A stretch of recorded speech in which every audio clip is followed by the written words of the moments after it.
professor, physician, epidemiologist. I am Dr. Sri Banerjee.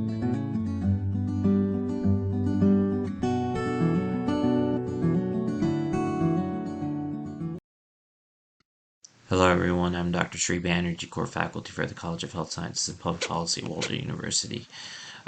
Wanted to not just talk about the opioid crisis, which is, of course, definitely uh, at epidemic proportions, but also wanted to focus on one of the states where um, uh, this is the opioid crisis is at its peak, at its highest out of all the 50 states, and that is West Virginia.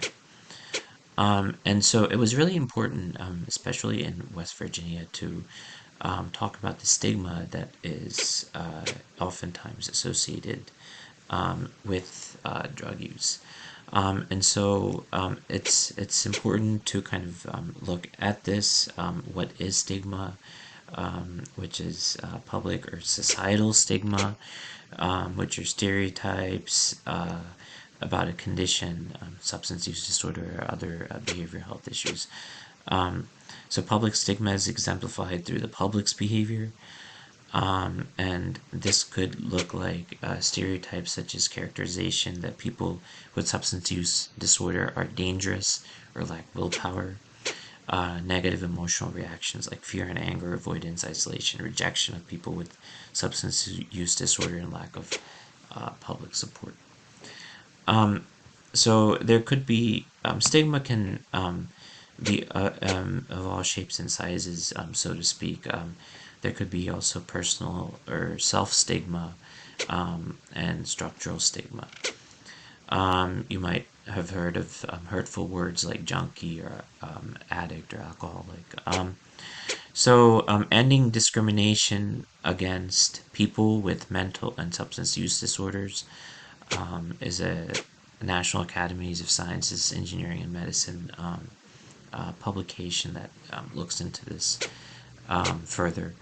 But I think the important point here is, some of the, again, looking at some of the pictures and faces of not only, in the other one, I had pictures of people that lost their lives to this crisis, but also people that have recovered.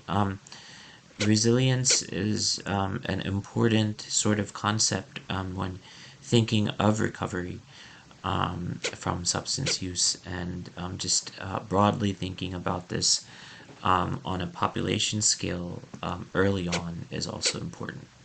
The second part that I want of this video I wanted to focus on is a community level intervention, which is known as SBIRT, and some of my conversations with medical practitioners and professors, we were discussing about the importance of using screening, brief intervention, and referral to treatment, SBIRT model.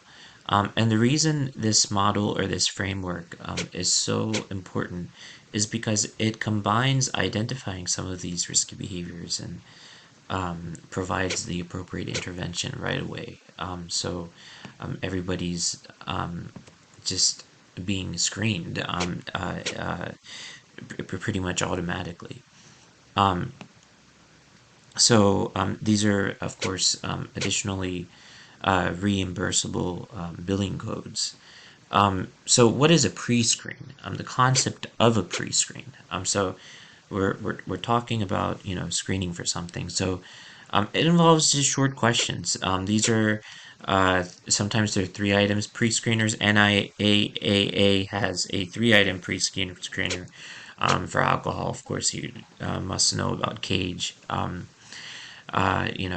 Those are the basics, but these are some additional ones that might come in handy. The 4 Ps, 4-question clinical tool.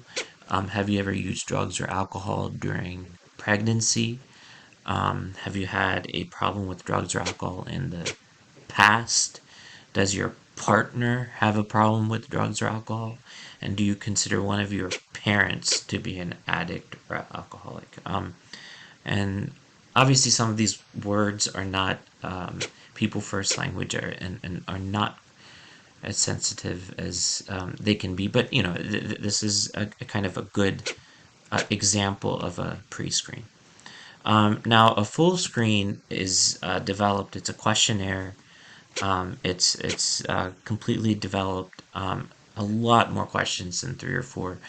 It takes a little bit more time, and this is from one of the organizations that has gone through and actually looked at some of these adult screeners. So the alcohol use disorder identification test audit, that one has been approved for even cultural screening, but also assist for alcohol and drug abuse screening test. I believe there are 10 questions in this questionnaire, and assesses for drug use in the previous 12 months. So there's actually 10 questions, and then you can put them in, put people in kind of zones. So there might be no risk. Congratulations, this means you're abstaining. Or there might be very high risk, probable substance use disorder. So substantial to severe level of problem drug use, and refer to specialist. So this is just one of, again, many. So those were the three adult screening tools that are important, possibly. And then adolescent screening, there's CRAFT, which is car, relax, alone, forget, family or friends, and then trouble. And this is substance use and abuse among adolescent patients. Screening to brief intervention. This is kind of similar to SBIRT, but for adolescents from ages 12 to 17. And this assesses for not only tobacco and marijuana use, but prescription drugs, illegal drugs, inhalants, even herbs, and synthetic drugs. And then NIAAA, I already went over that. So pregnant women screening, there's a couple, there's two actually, that's about it. Tolerance and annoyance, cut down, eye opener, does that look familiar, similar to Cage? It may not be even necessary to think about this separately, but just integrate this into Cage. This allows OBGYN to use a brief and useful way to identify patients at risk for drinking amounts which may be dangerous to the fetus. And then tolerance, worried, eye opener, amnesia, and then cut down. So tweak. So that is a 5-item scale for risk during pregnancy. So this actually then goes into the training catalog. It's very quick. And if you actually go through this, then for even for Medicaid billing, it's good. Here's a nice little pocket card which you can take with you, maybe. Literally in your pocket. I like to carry, I know in the wards, I always like to carry around little pocket guides, so that I could quickly look up certain things. Of course, nowadays you rely more so on your smartphones. But still, there's sometimes it's good to have some pocket copies. And this one looks at the alcohol risk calculator and a risk level pyramid. So if you're drinking at a certain level, 1.5 ounce of liquor, 40% alcohol, they're considered abstainers. But then as it moves up, you can see. So this goes actually then in the second part, goes into the three main adult risk scoring systems, and then some of the ways that you can approach a patient that may have substance use disorder. and provide them with some of these screeners to help guide them. So in this video, just in summary, I went over two things. Started off the conversation just talking about some of the stigma that is attached to opioid use, and then we transitioned over talking about multiple screeners. So this is, in a nutshell, all the different facets of substance use which you'll encounter within the clinic and potentially from a research angle as well. Thank you for listening.